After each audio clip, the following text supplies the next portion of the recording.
Muy buenas tardes para todos. Feliz de estar por acá en la Feria Florecer, en nuestras conversaciones secreteras, acompañado de un gran personaje, Juan Luis Mejía, muy conocido en Medellín por muchas razones, siempre rodeado de libros, siempre poniéndole el hombro a la cultura, muchos años rector de AFIT, miembro de la Junta de Secretos para Juntar, hace 8 felices años. 8 felices años. Y un gran personaje. Entonces hoy venimos a hablar con él un poco sobre libros, sobre lectura y sobre ruralidad. Juan Luis, muchas gracias por venir por acá. No, muy feliz de estar aquí. Primero en este evento tan hermoso. Uno entra al orquidiorama y sale como aturdido de tanta belleza que nos rodea. Qué orgullo vivir en un país con esta riqueza. Entonces estoy así como deslumbrado y muy feliz de estar aquí con Secretos. Muchas gracias. El país más rico en orquídeas del mundo, tal vez. ¿Cierto, profe? ¿Usted lo sabe? Yo creo que sí. Creo que sí. Bueno, Juan Luis, nos ocupa entonces la lectura y nos ocupa la ruralidad, pero antes de arrancar, ¿qué tal un poquito sobre vos y sobre tu relación con los libros? ¿Cómo te empezaste a acercar a la lectura, tus primeros pinitos con las letras? Contanos un poquito de eso. Yo quería ser futbolista. Y el Medellín. Y entonces yo tuve la fortuna de nacer en Laureles, en Conquistadores, y al frente de mi casa había un parque. Y en ese parque había un partido de fútbol perpetuo. Siempre se estaba jugando ahí. Y entonces yo todo el día estaba jugando. Cuando tenía 15 años me dio una apendicitis. Entonces, bueno, me operaron en Soma. En esa época lo dejaban a uno pues como 3 días en la clínica y luego ya me volvieron a llevar a la casa. Y yo ahí con esa cosa ahí y viendo ese partido perpetuo allá al frente. Y un día aproveché que mi mamá fue a mercar o algo y me volé a jugar fútbol. Y claro, se me abrió la herida, se me infectó, entonces me tuvieron que tener en una quietud inmensa. Y mi mamá, para poderme tener quieto, empezó a llevarme libros. Y me acuerdo que me llevó a Miguel Ostrogoff, de Julio Verne.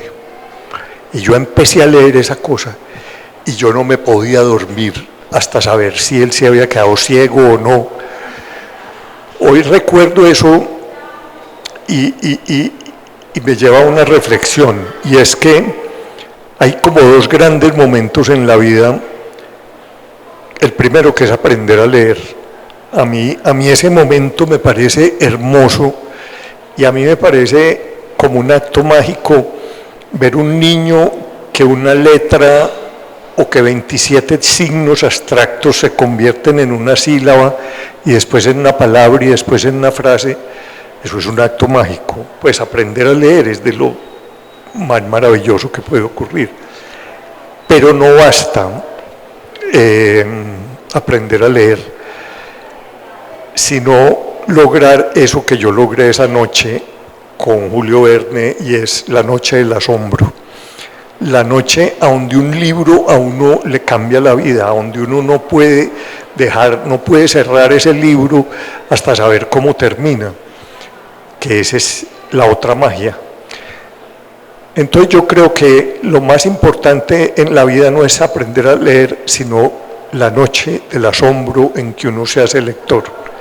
Eso le cambia la vida para siempre. Y entonces ya después ya empecé a pedir libros y ya no paré.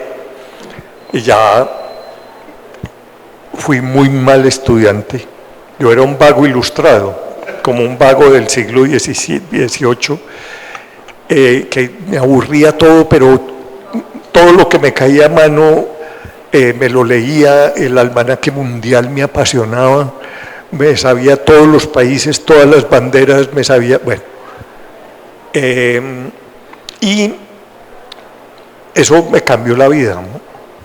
Hacerse uno lector le cambia la vida.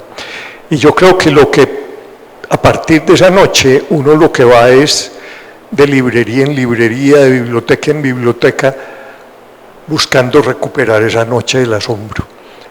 Casi nunca se vuelve a lograr. La mayoría de las veces uno desfallece en la página 30 y dice, pero hay otras veces, y sobre todo esas veces que te cambia la vida, que te cambia, que hay otra óptica del mundo que no habías visto y que te enriquece la vida, te descuadra la vida. Yo me acuerdo a mí uno que me descuadró la vida en esa época fue Hermann Hesse, cuando leía a Demián y cuando de pronto dice que el malo de pronto no era Caín sino Abel, y uno dice, espérate a ver cómo fue esto, y entonces empieza a ver que hay otra perspectiva, y entonces esa es la maravilla de la lectura. Qué bien, y empezás a mencionar autores y entonces uno se tiene que preguntar, de lector a lector, ¿cuáles son tus autores? Ve, yo el otro día pensé, y yo creo que qué bonito hacer, en vez de una biografía, una bibliografía. ¿Cuántos autores ha sido uno en la vida, no es cierto? Y entonces yo podría hacer una lista muy larga de los que me han cambiado la vida, la perspectiva de la vida, la perspectiva de la literatura.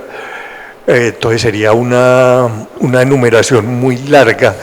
Tuve, por ejemplo, ya cuando estaba en la universidad, una mezcla muy rara, porque es que yo soy puro sesentudo, y entonces era una mezcla rarísima, porque por un lado era como el último coletazo del existencialismo francés, Camus y estos, pero por otro lado ya estaban los vitalistas norteamericanos, estaba Faulkner, estaba Hemingway, estaba Steinberg, pero por otro lado entró el psicoanálisis, llegaron los libros de Alianza Editorial y Freud, pero después Jung, llegó Nietzsche,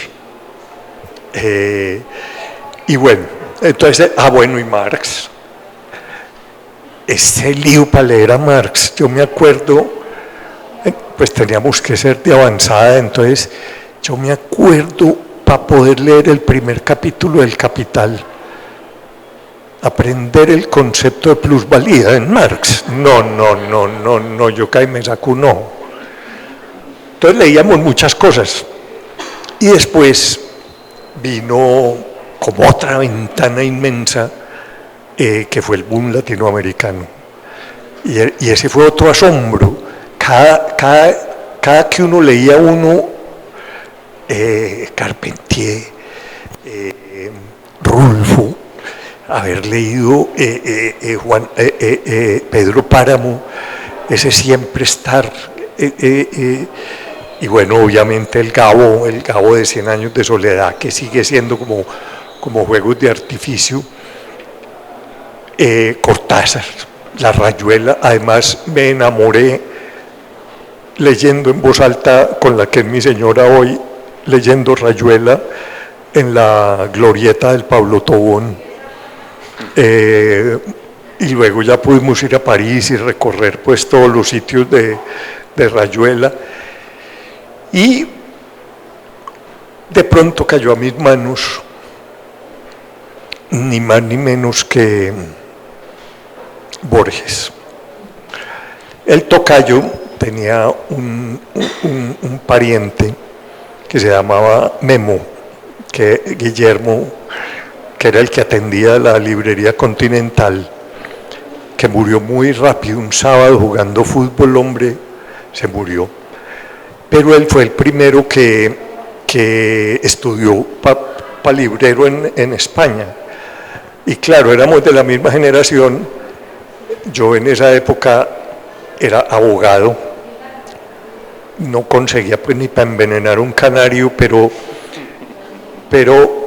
tenía cuenta corriente en la Continental, y entonces Memo cada que llegaba algo, y llegó Borges en las ediciones de Alianza, y ese fue otro deslumbre. Pero así me podía pasar por toda la vida, cada vez ha habido uno que me marca y que me... Contás que te enamoraste leyendo a Rayuela, que la lectura te llevó pues como al amor de tu vida. Sí. ¿Qué importancia tiene la lectura en la vida de las personas para vos? ¿Por qué es importante leer? ¿Por qué todos deberíamos o no? Yo a veces me hago la pregunta al revés. ¿Cómo hubiera sido mi vida sin lectura? No, ¿cómo hubiera sido de plano, de aburridor, de falta de contraste, de contrastarse uno mismo, de retarse uno mismo? Y definitivamente, y me marcó mucho, bueno, a todos de mi generación nos marcó mucho Zuleta, el elogio de la dificultad y toda la cosa. Y ese texto tan hermoso donde Zuleta dice que es que la ignorancia no es un estado de vacío, sino un estado de llenura, y que por tanto la ciencia es un estado de vacío, porque cada logro de la ciencia es un paso hacia allá y abre mil posibilidades. Entonces, de ahí para adelante me marcó, y es, hombre, el día que me vaya a morir, yo digo, bueno, no alcancé a entender el universo, pero traté y cada vez, y ahora pues desafortunadamente no tengo mucha herramienta, como fui tan mal estudiante, no tengo mucha base matemática y etcétera, pero por ejemplo ahora estoy obsesionado con el James Webb, con el telescopio. El nuevo pues ya lleva un año, cumplió un año, y lo que está descubriendo el universo, esas fotos que están llegando del universo, entonces es como ese que siento que estamos viviendo un momento histórico y no nos damos cuenta de que fuera del calentamiento global, de todo esto que está pasando, la ciencia también está llevando a unos conocimientos en astrofísica, pero también en nanotecnología, y eso me apasiona. Sí, lo micro y lo macro. Siendo parte de Secretos, pensando que somos un territorio por extensión muy rural, de pronto no por densidad poblacional, sino por extensión. ¿Qué papel crees que estos libros que están llegando hasta los rincones más recónditos de Antioquia, qué crees cuál es la apuesta de esto, la importancia de esto, por qué te gusta ser parte de una fundación como Secretos para Contar? Me voy a extender un poquito, porque para poder dar como el verdadero significado de lo que es Secretos para Contar. Mira, el mundo rural se ha estado abandonado económica, en salud, ni digamos en cultura. Entonces, si uno toma como la historia de Colombia, cuáles han sido los momentos en donde ha llegado algo de lectura al campo, pues lo primero que encontramos, pues obviamente son textos religiosos. El coletazo desde el catecismo, los novenarios, los decimarios, los oncemarios, los septimarios, eran como los primeros impresos. Entonces, dijéramos, como ese primer momento está cubierto por ese gran paraguas religioso, que genera también un sincretismo maravilloso, porque empieza a mezclarse todo eso tan complicado, de un dios, pero que son tres, y que a uno lo mataron, y uno es una paloma, y el otro, eso es muy complicado. Entonces eso empieza a mezclarse con muchas cosas. Hay anécdotas muy bonitas. En estos días que estuve en Guatemala, estuve por ahí en Santiago de Atitlán, uno de esos pueblos, pues de los 12 pueblos que están alrededor del lago de Atitlán, en donde cada uno es un apóstol. Y creo que fue en San Juan de Atitlán. Entonces es la fiesta del patrono, entonces todos los indígenas salen en procesión con él, es una estatua ecuestre, y eso toman un aguardiente que ni quieres por media sino por octavo, eso es una cosa así, pues que lo noquea uno, y estos van, y subiendo a la iglesia ya de regreso a la procesión, se fueron al suelo, se fue San Juan y se fue el caballo al suelo y se le quebró una pata. Entonces bajaron a San Juan y se llevaron el caballo para Ciudad de Guatemala para repararle la pata. Y no volvieron los indígenas a la iglesia, y el cura todo bravo y les dice: oiga, pero ahí está San Juan esperando. Le digo: no, es que el milagroso es el caballo. Pues es ese sincretismo, esa forma de asimilar la religión desde el lugar de... Entonces, dijéramos que una primera etapa, y de ahí viene, dijéramos, toda la toponimia nuestra de los pueblos. Por eso hay tanto San Carlos, tanto San Luis, tanto San Francisco, Santa Bárbara, San José, San Rafael, Tarso, Jericó, bueno, y también los nombres, ¿no? Todos los nombres bíblicos. En mi familia, Jericó, Tarso, claro, y en mi familia todos eran bíblicos, pues era todos los apóstoles. Bueno. Entonces esa es como una primera etapa grande. Luego viene un momento que tenemos que averiguar, hombre, y hay que investigar más profundamente, y es ya el siglo XIX, cuando entra el apogeo de los folletines. La literatura universal o la literatura local circulaba en los periódicos en folletines, y era una de las formas de atraer lectores los periódicos, porque era como las telenovelas. Por entregas. Por entregas, y entonces cada semana dejaban al lector, entonces había que ver qué pasaba, y así fue la gran divulgación de la literatura. Alejandro Dumas, por ejemplo, escribía 3 novelas paralelas en 3 periódicos distintos. Balzac era una fábrica porque les pagaban era por capítulo, entonces eran una fábrica y en Colombia se ha estudiado más lo de Bogotá, pero en Antioquia no hemos estudiado mucho el impacto, que es muy bonito porque eran analfabetas cultos, eran analfabetas pero no sabían leer, pero conocían la literatura. Incluso yo estoy tratando de averiguar si en Antioquia existió lo que existía, por ejemplo, en Cuba, que eso sí está muy estudiado, y era que las mujeres que enrollaban el tabaco conocían toda la literatura francesa del siglo XIX, porque en cada caney, en cada lugar donde se hacía el tabaco, había un lector, y entonces todos estos personajes del tabaco en Cuba eran cultísimos, pero no sabían leer. Yo me pregunto si, por ejemplo, en los cultivos de tabaco que hubo en el Cauca y esto, si se presentaba el mismo fenómeno. He descubierto en algunas partes de la zona cafetera que existía un fenómeno parecido.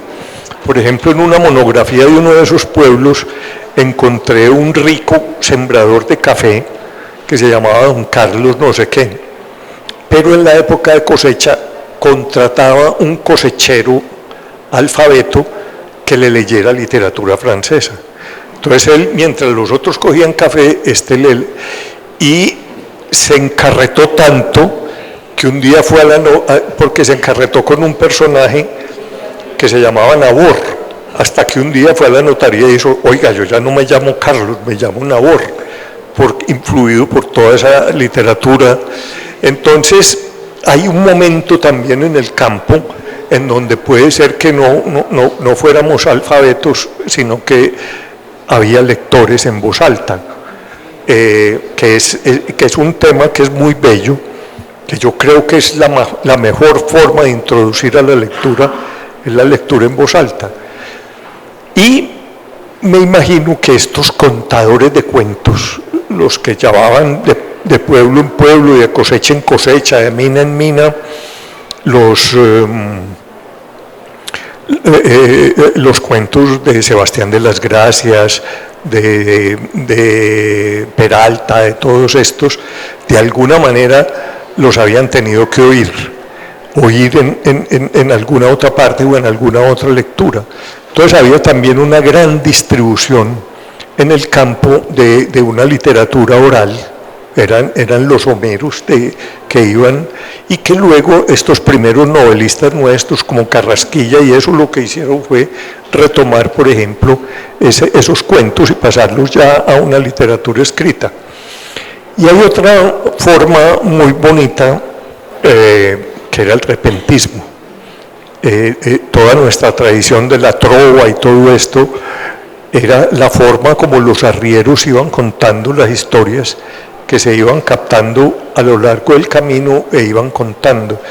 De manera que podemos decir que hubo una literatura antes de la literatura, antes de los libros, ¿no es cierto?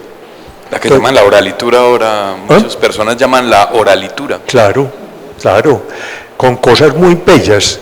A mí me contaba, por ejemplo, el maestro Germán Arciniegas, que él se aprendió los sonetos de Rivera, de José Eustacio Rivera, antes de que Rivera los publicaba, porque Rivera los recitaba en los cafés y en los billares de Neiva, y la gente se los aprendía, y los bogas del Magdalena iban repitiendo esos sonetos, y entonces Arciniegas conoció los sonetos por los bogas antes de por los libros. Entonces es todo un mundo literario sin el libro impreso.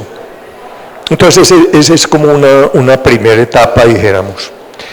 Luego ya en el siglo XX, sobre todo en los años 30 del siglo XX, es como el primer gran proyecto cultural que trata de llegar a la ruralidad, que se llama la cultura aldeana.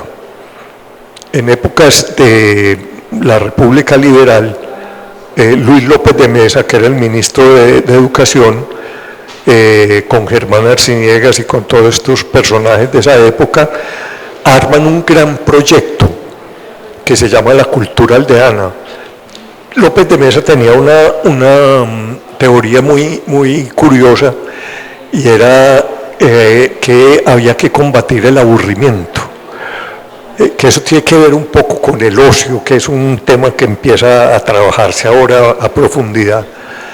Pero entonces montan un proyecto muy interesante, el primer gran proyecto cultural de Colombia, que era la cultura aldeana, y dentro del proyecto de la cultura aldeana estaba la Biblioteca Aldeana, que dirigía Daniel Samper Ortega.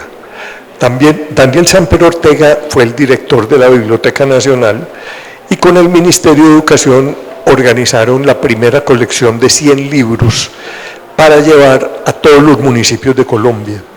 Este era un hombre de una actividad, era como de esa generación del centenario, en donde era ese gran proyecto de llevar cultura, y hicieron una colección que incluía literatura, pero algo muy parecido a Secretos, libros también útiles para la agricultura, para la cocina, para la salud, etc.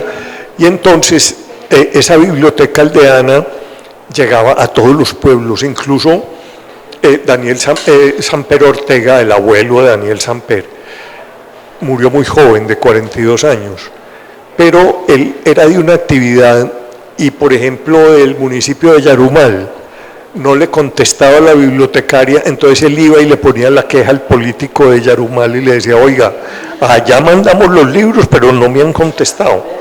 Entonces hay un momento importantísimo. Todavía a veces uno que va a ciertos pueblos encuentra libros de la Biblioteca Aldeana. Después ya el ministerio hizo una segunda colección en homenaje. Ya había muerto Samper Ortega, que es la famosa colección Samper Ortega, que también la encuentra hoy, que también fueron 100 títulos. Entonces fue como un primer gran esfuerzo de llegar a todas las bibliotecas, pero se quedaban en los cascos urbanos. Hay algunos esfuerzos en Medellín. Por ejemplo, cuando fui director de La Piloto, encontré, por ejemplo, una cosa hermosa, que ahora que estamos en la Feria de las Flores, había silleteros que bajaban y luego de vender las flores, iban a La Piloto de ese entonces, que era en la playa, les prestaban libros y ellos subían los libros a Santa Elena y repartían los libros en Santa Elena. Era un silletero, bibliosilletero. Incluso en el mural de Pedronel Gómez, que está en la Piloto, en La Piloto, están los dos silleteros que llevaban los libros como un homenaje. Pero el gran problema de todos los proyectos, dijéramos, que han intentado la ruralidad, es que se quedaban en la cabecera. Hubo ya en los años 50 otro proyecto muy controvertido, pero que fue muy importante, que ya era una combinación de libro y radio, que fue Radio Sutatensa, que fue un proyecto financiado por los obispos alemanes, movido por Monseñor Salcedo, que era primero una gran emisora con cobertura nacional y que sí fue muy efectiva en procesos de alfabetización. Entonces, esa estaba acompañada de textos también utilitarios para el campo, etcétera, y se repartían a los campesinos unos radios que solo cogían esa emisora. Eso generó toda una discusión. Uno de los grandes debates que hizo Camilo Torres antes de entrarse a la guerrilla fue contra Radio Sutatensa, porque él acusaba de que era una forma de penetración del imperialismo a través de un proyecto de alfabetización, de que solo había una sola línea de... Bueno, ahora hay varios investigadores trabajando ese tema, pero fue un proyecto muy valioso, muy importante. Muchos campesinos pudieron aprender a leer, primero gracias a la metodología de Radio Sutatensa y luego con los textos que todavía uno en ciertas partes encuentra. Luego vendrán los famosos libros de 3 pesos, ya creada la Colcultura del poeta Rojas, que quiso hacer algo como la colección Samper, pero estos libros tenían un problema, hombre, y es que para abaratar el costo eran en papel periódico, y vos sabés que los climas de este país no aguantan, claro, entonces esos son libros efímeros, libros que desaparecen muy rápido. Luego viene una época, hombre, que sería interesante también, y es como un retomar, que es cuando la Iglesia Católica empieza a perder su influencia y entran estas nuevas iglesias, la repartición de Biblias. Yo no sé si te pasa cuando vas el libro que uno encuentra en muchas casas son estos libros. Yo me acuerdo una vez en Río Sucio, yo iba con Raymond Williams, el escritor pues norteamericano. Habíamos estado en una cosa y íbamos pues por ahí por una calle Río Sucio y una muchachita ve 2 monos ahí subiendo y dice: ¿y ustedes son los que vienen a traer las Biblias? Y Raymond, muy orgulloso pues, dice: sí. Y la muchacha dice: Ave María Purísima. El cura había pulpiteado y había dicho pues que esos gringos que llegaban de manga corta repartiendo Biblias eran el diablo. Entonces, pues asustamos a la muchachita, pero hay un momento también en eso. Incluso, perdóname, me interrumpo ahí un momentico, que cuando Secretos van a hacer, lo primero que hace es una investigación de qué hay impreso en las casas rurales, y uno de los descubrimientos es que la Biblia es lo único que hay básicamente, y lo otro que hay son pedazos de periódico, instrucciones de electrodomésticos y cosas, pues nada, como para leer. O textos escolares. O textos escolares. Que ese es otro tema. Entonces queda por ahí Coquito y quedan por ahí esas... Nacho. Nacho, unos la pocos... alegría de leer. Ojalá quedara la alegría de leer. ¿Todavía te has encontrado la alegría de leer? Aparecen imágenes a veces. Pero no, pero eso robátelo, porque eso es una joya. Esos son reliquias. Entonces, yo tengo dos. Evangelista Quintana, que es pues todo el tema de la escuela activa, que es ahora muy emparentado con el proyecto ERA. Pero ese es otro problema, porque en Colombia prácticamente desapareció el texto escolar. Hace unos 20 años, 15 años, en Colombia se imprimían unos 20 millones de ejemplares de textos escolares al año. Yo creo que este año no llegamos a los 2 millones. El constructivismo, el método del constructivismo, la llegada de los computadores, etcétera, prácticamente desaparecieron los textos escolares. Entonces, todo esto nos lleva a que queda un gran vacío. Y ese es el gran vacío que llena Secretos para Contar. Yo creo que hay muy pocas fundaciones que existan o que hayan existido en Colombia con un foco tan claro y con una forma de acción tan eficaz. Por lo siguiente: primero, pues si vos lo sabés más que nadie, porque son libros no pensados desde la capital, sino pensados desde la necesidad que tienen los campesinos reales. Entonces no es que yo me imagino que qué bueno llevarles un libro sino que parten de una necesidad. Y a mí eso me parece que es fundamental. Segundo, la calidad de los libros, porque los libros de Secretos tienen vocación de perpetuidad. Son libros en un papel pensado para aguantar, para resistir 1000 lecturas. Y cuando tú vas a todas esas casas, cuando ves que allá están los libros muy leídos, afortunadamente, pero existen. Aguantando. Y tal vez lo más importante para mí en Secretos es la distribución. Eso que ustedes hacen, de tener ubicadas, ¿cuántas familias?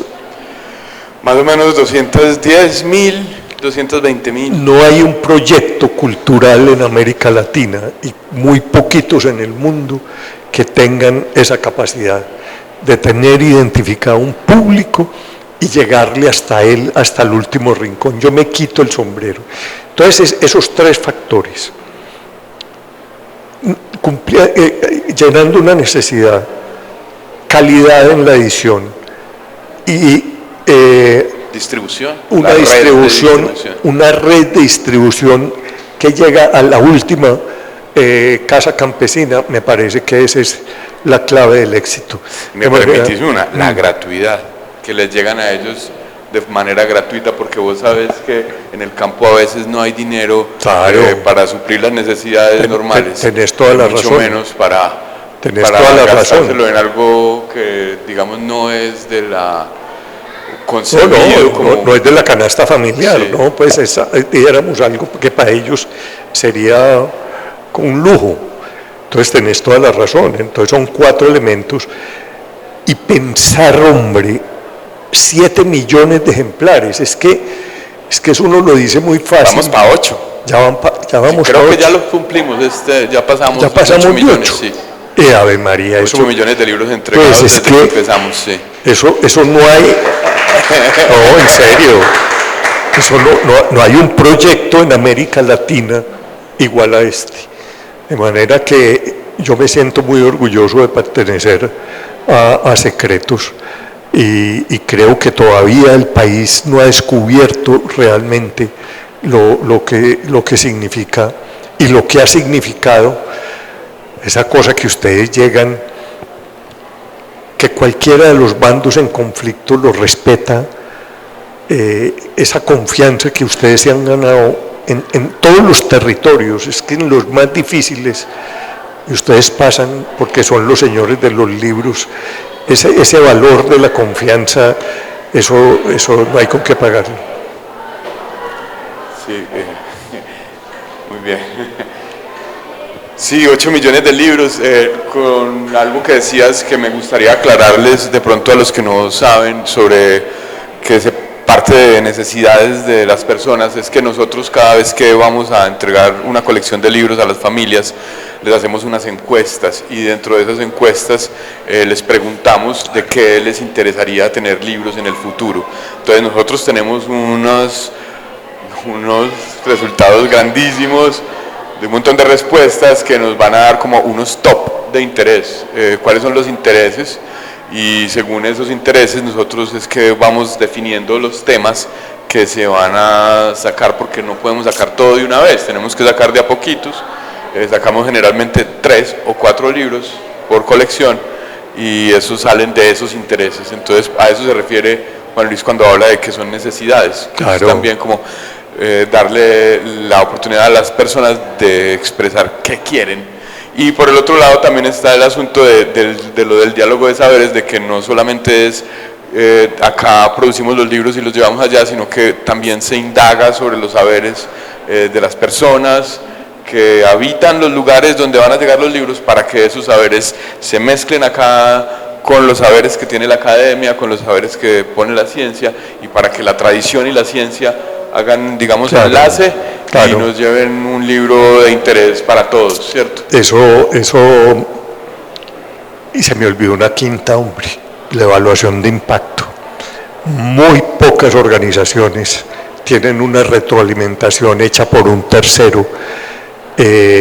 Los resultados de la última evaluación de impacto hecha por EAFID que nos presentaron en la Junta es impresionante, pues es que es una aceptación que... Cariño.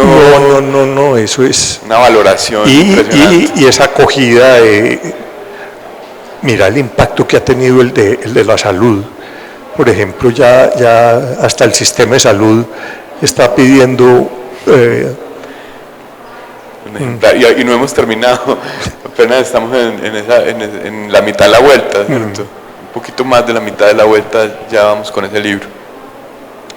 Juan Luis, 27 títulos en Secretos para Contar.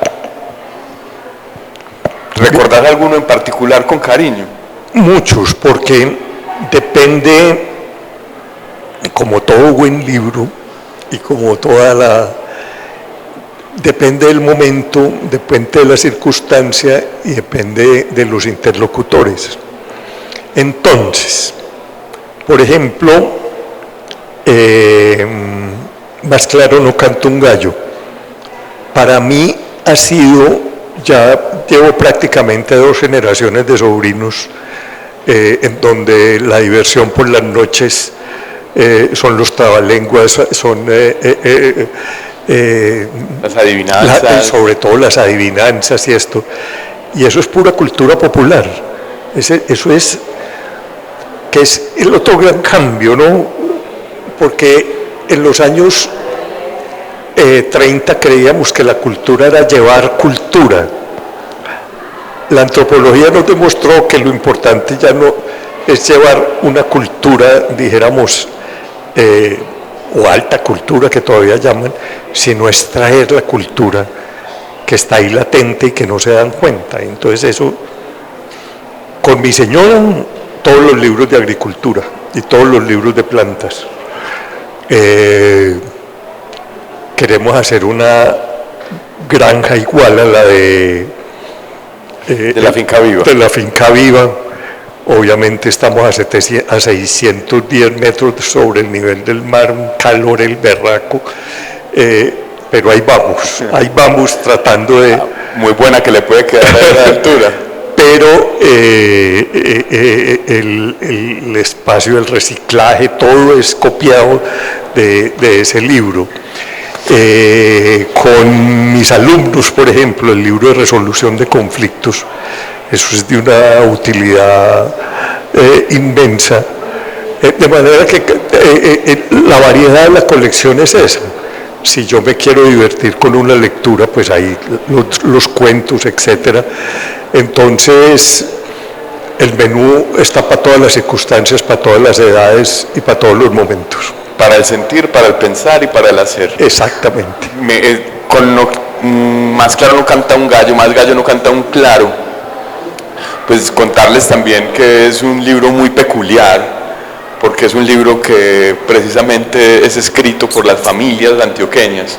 Nosotros, al visitar las veredas, les pedíamos a las personas que nos llevaran semillas de palabras, así decía. Entonces la gente nos escribía trovas, nos escribía trabalenguas, nos escribía adivinanzas, hasta chistes nos escribían, y tuvimos una recolección como de 5.000 testimonios, pues de los 5.000 corpus, y de ahí antologizamos eso y sale Más claro no canta un gallo. Entonces uno llegaba a las veredas y les decía: ¿ustedes han escrito alguna vez un libro? Y la gente: no. Pues sí, señores, este libro lo escribieron ustedes.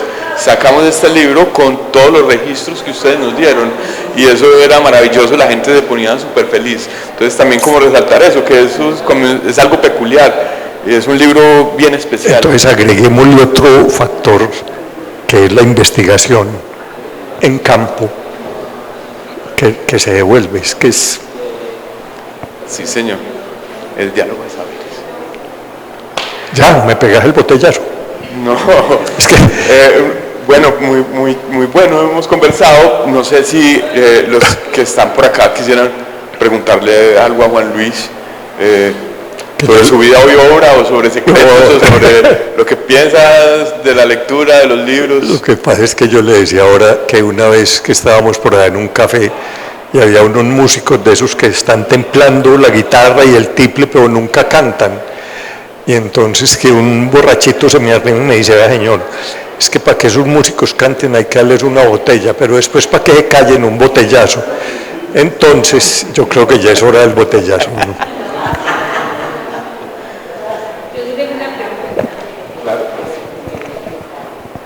Sí, muy agradable el conversatorio, muchas gracias.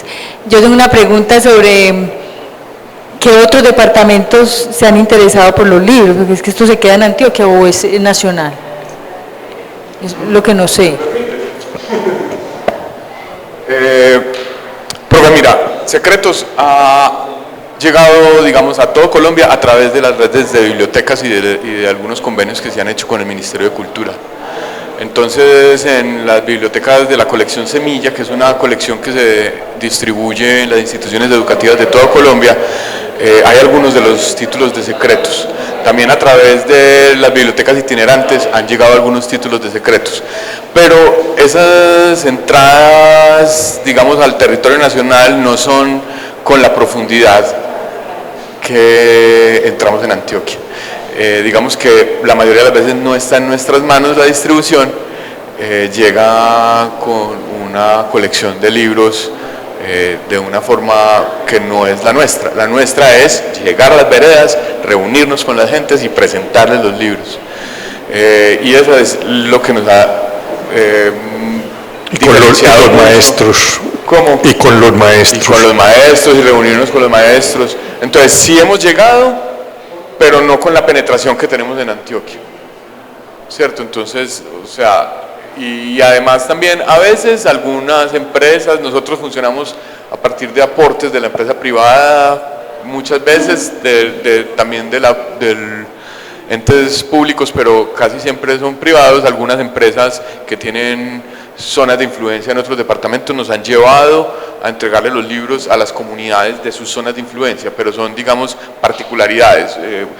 Estos 2 municipios, estos 3 municipios de Sucre, estos 4 municipios de Córdoba y así. O sea, son cosas muy particulares, muy enfocadas, porque alguna empresa está como en su compromiso social de hacerlo, como...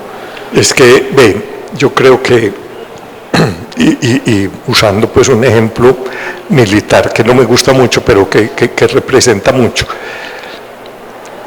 se pretende que el libro son como esas semillas que lanzan las orquídeas o los balsos, o que se las lleve el viento y de pronto una cae allá. Entonces, la generalidad es sí, el Estado compra unos libros, los manda a las bibliotecas, esperando que caiga en un hongo que las fecunde o algo a su suerte. En tierrita buena. En tierrita buena.